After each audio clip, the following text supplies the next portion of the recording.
Hello, everybody. And by everybody, I mean the patient whose name I'm not mentioning, and also the staff at Lumia Dental that was wise enough to see this as a restorative case more than an orthodontic case primarily, and also suggest an orthodontic evaluation before moving forward with any kind of restoration. So on the left is how the patient started.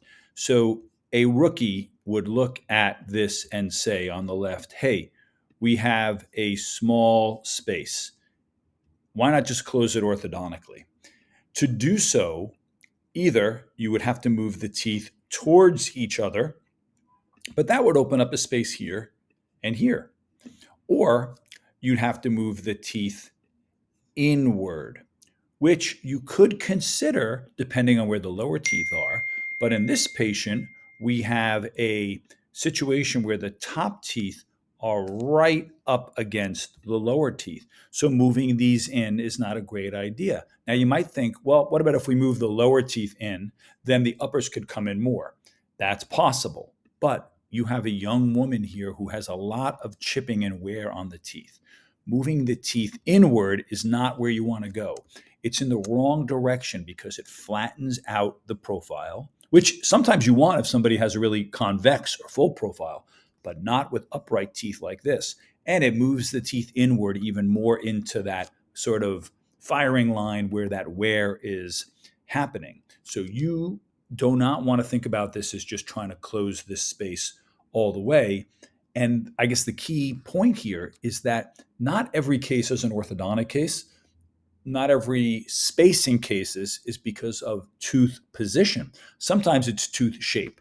These are very narrow teeth. If I hit up the table here that shows the size of the teeth, we have centrals that are 8.4, 8.5, and we've got one of the laterals is not even 6.25 millimeters. So basically what our plan going into this was to actually advance and round out the arc, which serves a few purposes. It moves the upper teeth away from the lower teeth. That alone could lead to some benefits in terms of preserving the enamel. But when you do that, you open up space. You open up a space here, and you open a space here. And most patients prefer not to have any more space than they started with. And so that's why the perfect combo here would be to go in this direction to create the clearance we need for ceramic and do the forefront teeth. And so here is a progress of where we are now after 20 aligners. So we started off here. We want to get here ideally. And here's where we are. So according to this, 10 more aligners would take us to that exact position. And then in terms of the spacing, as you saw, the laterals are really small. So that's why the bulk of that space created would be for the laterals. And then there's a little bit of a space here for the centrals. So I think this would work out really nice if the patient can wait another 10 weeks. Now, if the patient is really wanting to get these teeth looking better sooner, it's not impossible. It could be done right now, and that would be for you to discuss with the patient. But patient, if you're okay with 10 more aligners at no additional charge, that's 10 weeks more aligners.